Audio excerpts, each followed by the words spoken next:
Il existe un endroit, un lieu liminal, entre la vie et la mort, un espace où le temps, eh bien, il ne fonctionne plus comme nous l'entendons, un lieu où les âmes sont en suspens, patientes, où des décisions sont prises, des tournants cruciaux, où le passé et le futur se fondent, s'entremêlent dans un présent, un éternel présent.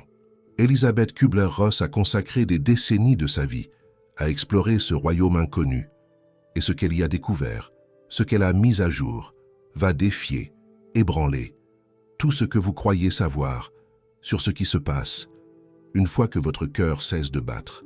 La plupart des gens, la majorité, se figurent à la mort comme un moment, un simple instant. Vous êtes vivant. Et puis, pouf, vous ne l'êtes plus. Mais, et si je vous disais qu'entre ces deux états, il existe quelque chose de beaucoup plus complexe, beaucoup plus vaste, un territoire que des civilisations anciennes ont cartographié avec une précision étonnante, un royaume que des milliers de personnes, ayant vécu des expériences de mort imminente, des EMI, ont décrit avec une cohérence qui laisse pantois, un espace que la science commence enfin à explorer avec sérieux et méthode. Le livre tibétain des morts, écrit il y a plus de 1000 ans, décrit ce territoire avec une précision presque clinique. Il l'appelle le bardo, un mot qui signifie littéralement état intermédiaire, un lieu qui n'est ni de cette vie, ni de la prochaine, un espace de transition où l'âme, l'esprit, peu importe comment vous l'appelez, traite, digère ce qu'elle a vécu et se prépare à ce qui va suivre. Il ne s'agit pas d'une croyance vague, floue, mais bien d'une carte détaillée, d'un territoire que les Tibétains croyaient pouvoir naviguer, consciemment, avec une certaine maîtrise. Mais voici ce qui rend cette histoire vraiment perturbante. Elisabeth Kübler-Ross, psychiatre formée dans la plus pure tradition médicale occidentale, une scientifique, sceptique, entraînée à ne faire confiance qu'aux preuves empiriques, aux faits, a commencé à entendre des descriptions identiques de la part de ses patients, des personnes qui n'avaient jamais lu les textes tibétains, des personnes issues de cultures, de religions et de milieux socio-économiques différents, des personnes sans la moindre connaissance préalable de ces traditions. Et pourtant, toutes décrivaient le même lieu, le même état. Un homme de 70 ans, à Lyon, un cadre supérieur, à la retraite, qui n'avait jamais ouvert un seul livre sur la spiritualité, décrivait flotter dans un espace vaste et sombre, mais pas effrayant, pacifique, serein, comme être au sein du ventre de l'univers. Il disait qu'il ressentait une paix qu'il n'avait jamais éprouvée de son vivant, une absence totale de peur ou d'inquiétude. Une femme en Alsace, une professeure d'université, spécialisée en physique, décrivait rencontrer d'autres âmes, des points de lumière qu'elle reconnaissait, comme des membres de sa famille, décédés, tous en attendant quelque chose qu'elle ne parvenait pas à définir. Elle fut particulièrement frappée de reconnaître sa grand-mère, morte il y a 40 ans, non pas par son visage, mais par une essence, une énergie, qui était inconfondable. Un enfant de 6 ans, à Marseille, qui n'avait aucune notion de la mort ou de l'au-delà, décrivait une salle d'attente où des anges avaient décidé que ce n'était pas encore son heure de rester. Il est revenu en disant qu'il avait besoin de grandir encore avant de pouvoir aller dans ce bel endroit. Plus de 20 000 cas documentés, des pays différents, des décennies différentes, des niveaux d'éducation et de croyances religieuses différents, et pourtant le même endroit, la même expérience. Le docteur Raymond Moody, celui qui a inventé l'expression « expérience de mort imminente » en 1975, a collaboré de manière intensive Avec Elisabeth Kubler-Ross, il a également découvert ce schéma dans ses propres recherches. Des personnes décrivant non seulement un tunnel de lumière, mais un espace avant le tunnel, un lieu d'attente, un territoire intermédiaire où quelque chose d'important se passait avant de pouvoir aller de l'avant. Moody a documenté un cas particulièrement frappant qui défie toute explication conventionnelle. Un chirurgien, en Italie, opérait un patient, jeune et en bonne santé, lorsqu'il a fait un arrêt cardiaque inattendu. Le médecin n'arrivait pas à le réanimer. Les moniteurs affichaient une ligne plate. Le cerveau n'avait plus aucune activité mesurable. Soudain, les portes de la salle d'opération se sont ouvertes et une femme est entrée. En criant, elle disait qu'elle était dans la salle d'attente, 2 étages plus bas. Quand son mari lui était apparu, il lui avait demandé de dire au médecin qu'il n'était pas mort. Il continue à essayer. Le chirurgien, n'ayant plus rien à perdre, a repris la réanimation avec plus de vigueur et le cœur du patient s'est remis à battre. Comment expliquer cela? Le patient était cliniquement mort. Son cerveau ne fonctionnait plus.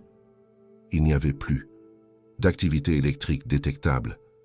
Et pourtant, d'une manière ou d'une autre, il a été capable d'apparaître à sa femme à un autre étage de l'hôpital et de transmettre un message spécifique. Il ne s'agit pas d'une hallucination de la femme. Le message a fonctionné.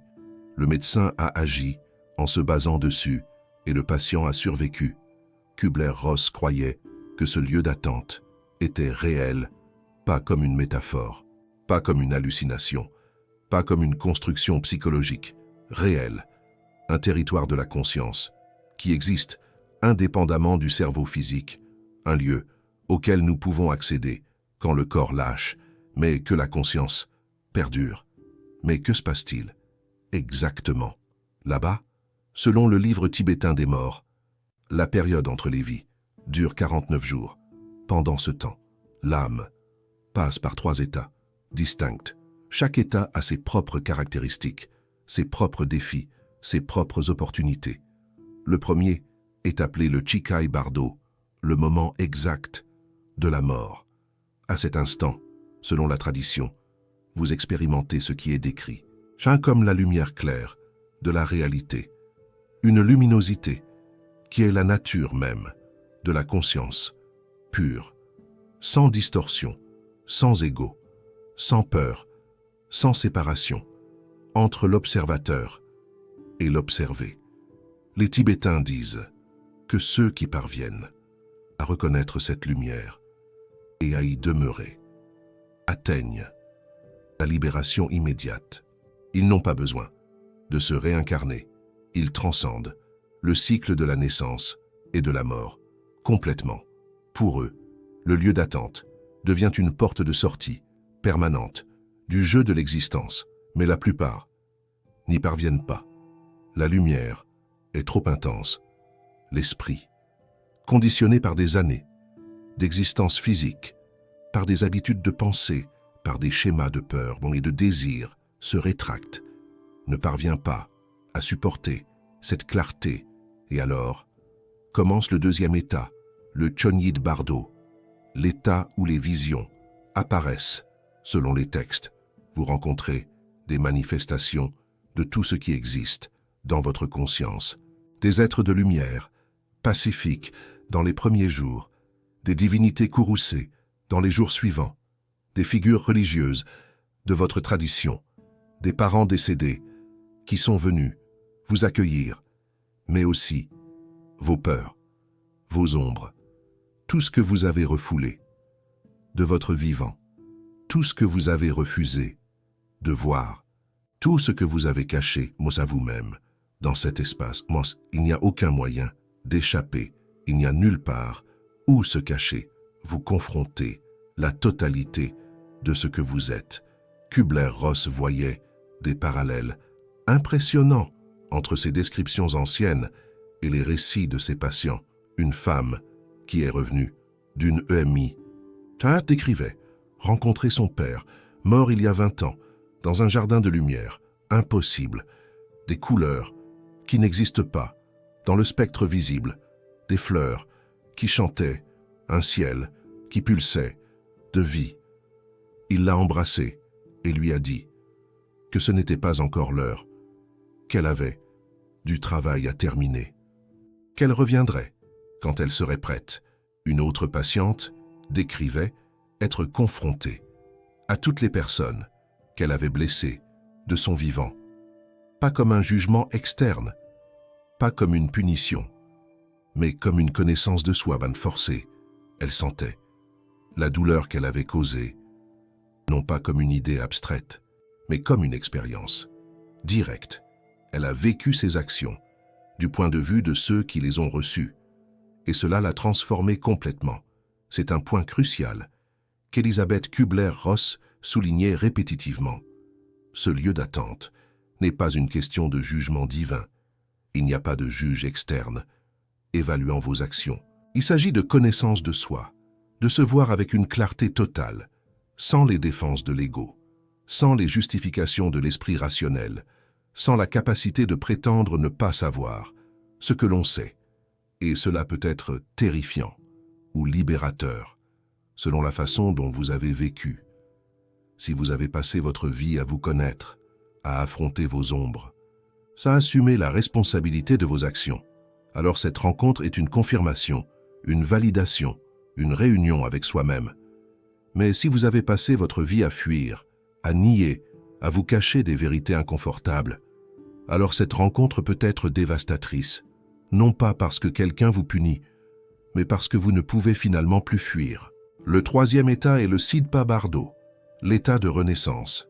Ici, selon la tradition tibétaine, l'âme est attirée vers sa prochaine vie, pas de manière aléatoire, pas par la décision d'une autorité externe, mais guidée par des schémas karmiques, des attractions et des aversions, accumulées au cours d'innombrables vies antérieures.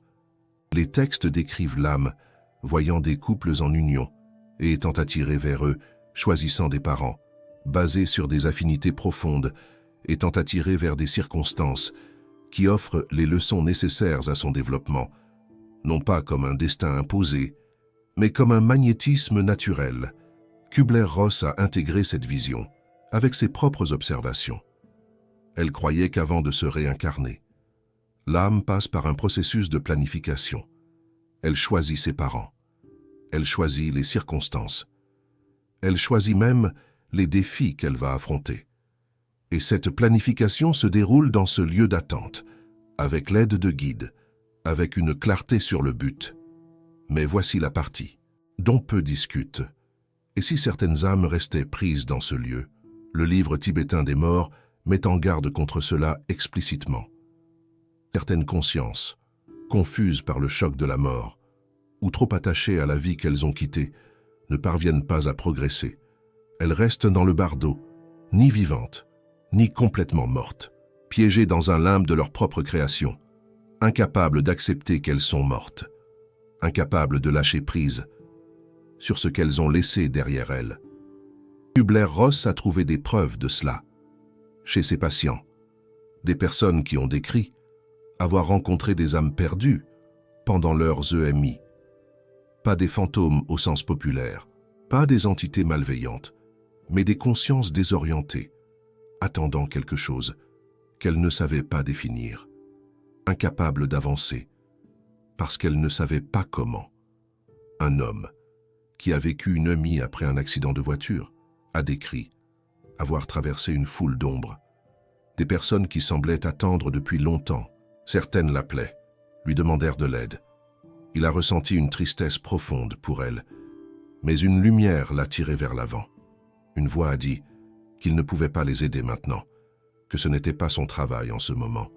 Un autre patient a décrit un lieu qu'il a appelé la salle d'attente de l'éternité, un espace vaste, avec des milliers de points de lumière, chacun étant une âme. Certains brillaient intensément, vibrants et prêts. D'autres étaient presque éteints, opaques et paralysés. Il a compris, sans que personne n'ait besoin de lui expliquer, que les plus brillants étaient prêts à suivre, les plus opaques avaient encore du travail à faire, étaient encore en train de traiter, étaient encore piégés. Qu'est-ce qui détermine si une âme reste piégée ou si elle avance? Selon les traditions, qu'Elisabeth Kubler-Ross a étudiées, 3 facteurs sont cruciaux. Le premier est l'attachement. Les âmes très attachées à la vie qu'elles ont quittée, à des personnes spécifiques, à des possessions matérielles, à des identités construites, ont du mal à lâcher prise. Elles restent à tourner autour de ce qu'elles ont perdu, essayant de revenir à des corps qui n'existent plus, incapables d'accepter que cette phase est terminée, prises dans une boucle de nostalgie et de refus. Le second est la peur. Certaines âmes craignent ce qui vient après, craignent le jugement divin, craignent la punition éternelle, craignent l'inconnu complet, et la peur les paralyse dans cet espace intermédiaire. Elles préfèrent rester dans un limbe connu que de risquer un destin inconnu, même si le limbe est une souffrance. C'est une souffrance familière. Le troisième est la confusion.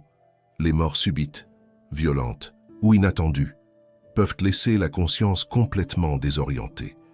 L'âme ne comprend pas ce qui s'est passé, ne réalise pas qu'elle est morte et reste dans le bardeau, essayant de revenir à une vie qui n'existe plus, essayant de se réveiller d'un rêve qui n'est pas un rêve, refusant d'accepter la preuve de sa nouvelle condition. Kubler-Ross voyait son travail, avec les patients en phase terminale, comme une forme de préparation. Plus une personne était consciente de sa propre mortalité, plus elle faisait la paix avec sa vie, plus elle assumait la responsabilité de ses relations, plus elle naviguait facilement dans ce territoire intermédiaire. Elle disait souvent que la meilleure préparation à la mort était de vivre une vie sans regret, pas parce que les regrets mènent à une punition divine, mais parce qu'ils créent des attachements, et les attachements créent des prisons.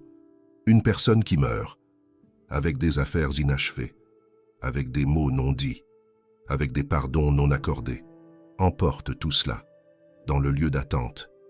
Mais le lieu d'attente n'est pas seulement une question de transition individuelle. Kubler-Ross croyait qu'il avait une fonction cosmique plus grande dans le schéma de l'existence. Considérez-le comme une salle de traitement, un espace où les expériences sont intégrées, où les leçons sont absorbées, où l'âme digère ce qu'elle a vécu, avant de commencer un nouveau cycle. Sans ce traitement, l'âme emporterait des traumatismes non résolus dans la prochaine vie, des schémas qui se répéteraient indéfiniment, des erreurs qui se multiplieraient. Le psychiatre Brian Weiss, qui est devenu mondialement connu pour son travail avec la régression dans les vies passées, a décrit quelque chose de très similaire.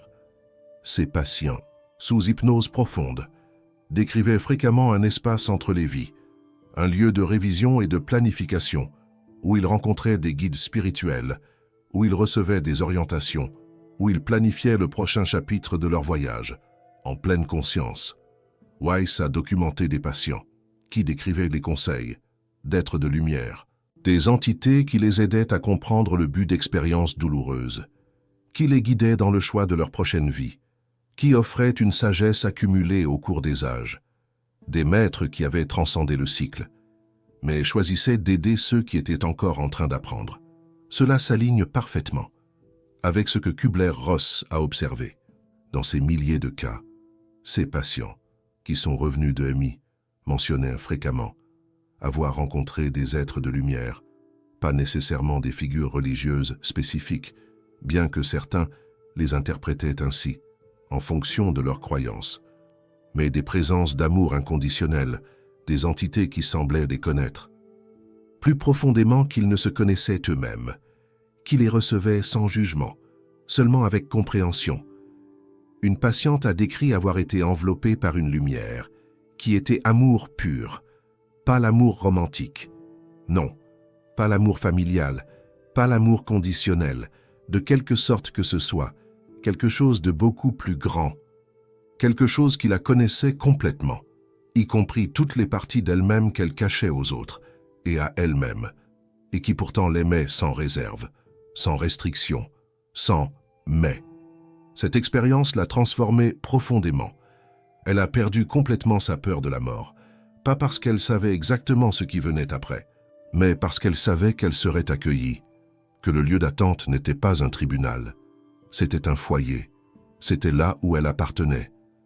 Si vous appréciez cette vidéo, le temps et les recherches qu'il a fallu pour compiler ces informations, issues de multiples traditions et de décennies de recherches rigoureuses, pensez à cliquer sur le bouton « Merci, super thanks ».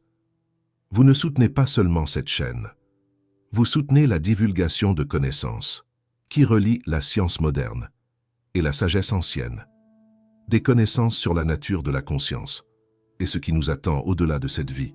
Chaque merci est une affirmation que cette exploration importe, que ces questions méritent d'être posées. Revenons au lieu d'attente. En 2024, des chercheurs de l'Université du Michigan ont publié des découvertes qui ont ajouté une nouvelle dimension scientifique à cette discussion. Ils ont analysé des enregistrements cérébraux de patients au moment exact de leur mort. Ce qu'ils ont trouvé était extraordinaire et inattendu. Certains patients ont présenté une surnage d'activité cérébrale dans les moments finaux. Pas n'importe quelle activité. Un type spécifique d'onde cérébrale, appelé gamma, associé à des expériences conscientes intenses. Des expériences qui n'arrivent normalement que pendant des états hautement alertes, pendant des moments d'introspection profonde ou pendant des rêves extrêmement vivants. Cela suggère que quelque chose se passe au moment de la mort, quelque chose au-delà du simple arrêt graduel. Une dernière explosion de conscience, qui pourrait correspondre à ce que les traditions anciennes décrivent comme l'entrée dans le bardo. Le moment où la conscience se libère du cerveau et commence son voyage à travers le territoire intermédiaire. Imaginez, l'âme s'élevant, tel un oiseau quittant sa cage. Le neuroscientifique Christophe Koch, dans son livre de 2024, a exploré ses implications avec rigueur scientifique. Il argumente que la conscience pourrait ne pas être simplement un produit du cerveau, qu'elle pourrait exister indépendamment de lui, que la mort physique pourrait ne pas signifier la fin de l'expérience consciente, que nous regardons peut-être la question de la conscience d'une manière complètement erronée. C'est révolutionnaire, venant d'un neuroscientifique de sa stature.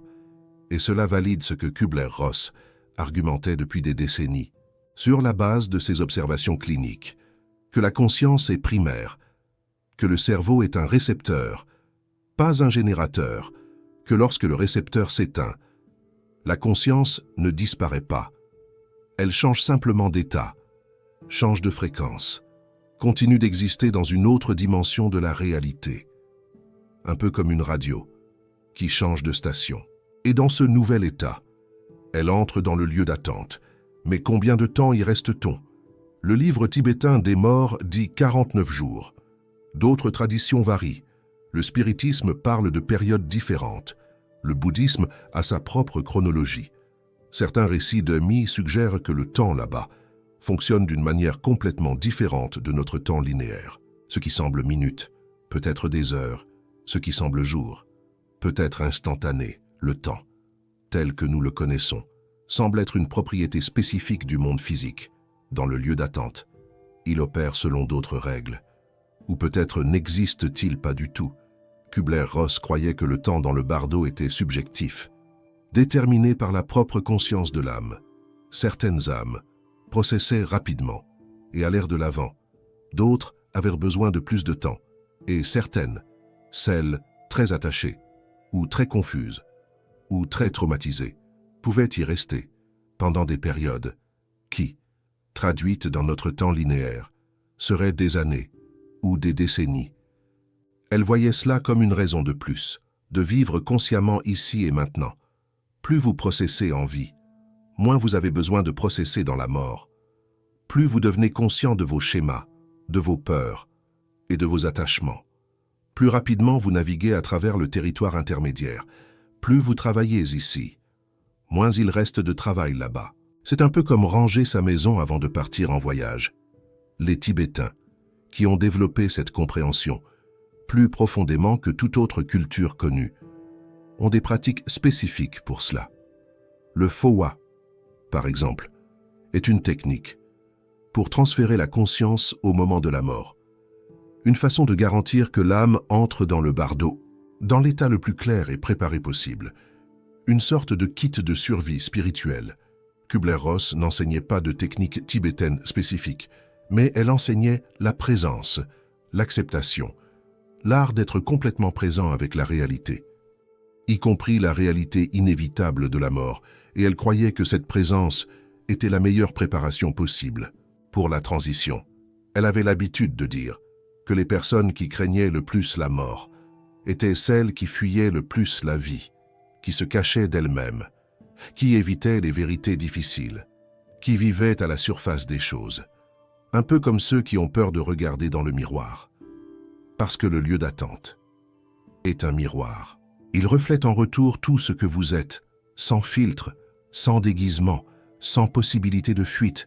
Et si vous avez passé votre vie à fuir vous-même, cette rencontre peut être avastissante, mais si vous avez passé votre vie à vous connaître, à vous intégrer, à vous accepter, alors le lieu d'attente devient ce qu'il a été conçu pour être, un sanctuaire, un espace de repos et de renouveau, une pause nécessaire, avant le prochain chapitre, un foyer, entre deux voyages.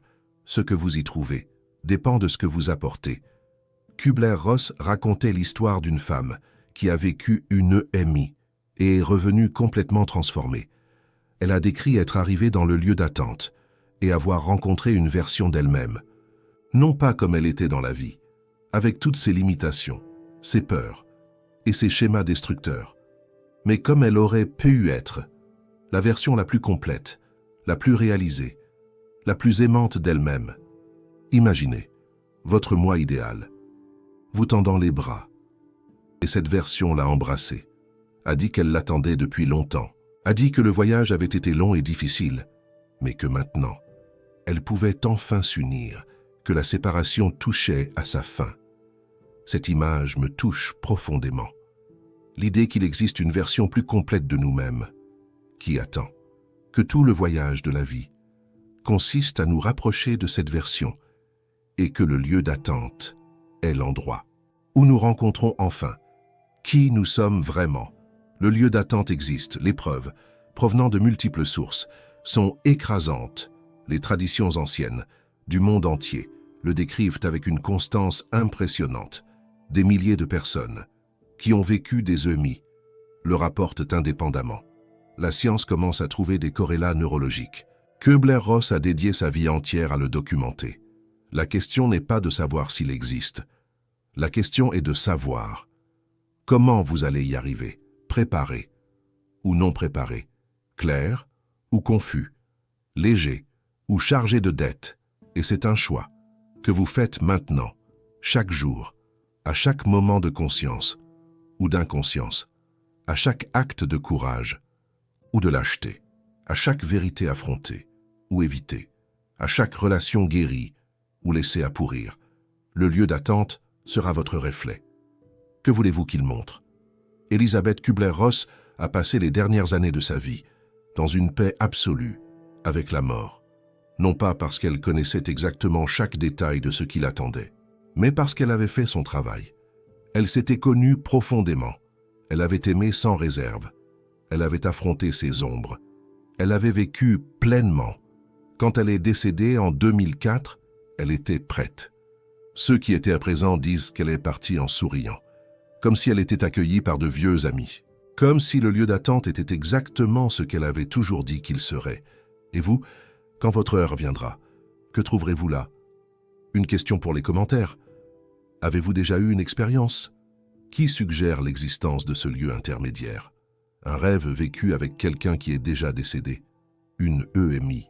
Une expérience de mort imminente, la vôtre, ou celle de quelqu'un de proche? Une sensation inexplicable de contact avec une autre dimension? Partagez votre expérience, non pas pour prouver quoi que ce soit à qui que ce soit, mais parce que l'acte de partager peut être une partie de votre propre préparation, une partie de votre propre processus, de vous connaître. Le lieu d'attente nous attend tous. La seule variable est comment nous y arriverons. Kübler-Ross a laissé un héritage qui transcende ses livres et ses recherches. Elle nous a montré que la mort n'a pas besoin d'être crainte, qu'il existe quelque chose au-delà, que ce quelque chose peut être navigué, que la qualité de cette navigation dépend de comment nous vivons maintenant. Elle nous a montré, Das, que le travail le plus important que nous pouvons faire n'est pas d'accumuler richesse, ou gloire, ou pouvoir. C'est de nous connaître nous-mêmes, d'intégrer nos ombres, de guérir nos relations, de vivre avec présence et propos, parce que tout cela détermine comment sera notre passage, par le lieu d'attente. Les anciens le savaient. Les Tibétains ont écrit des manuels détaillés à ce sujet. Les Égyptiens ont construit des pyramides en y pensant. Toutes les grandes civilisations ont compris que la vie est une préparation à la mort et que la mort est une porte vers quelque chose de plus grande. Kübler-Ross a ramené cette sagesse ancienne dans le monde moderne. Elle l'a validée avec des milliers de cas. Elle a montré que ce n'est pas de la superstition, ce n'est pas de la foi aveugle. C'est une expérience vérifiable, de personnes qui y sont allées et sont revenues. Le lieu d'attente est réel, et vous vous préparez pour lui maintenant. Que vous le sachiez ou non, à chaque choix, à chaque pensée, à chaque acte d'amour ou de peur, que vous y arriviez préparé, que vous trouviez la lumière, que vous reconnaissiez ceux qui sont venus avant, que vous continuiez votre journée avec clarté. Et ça, vous le décidez maintenant.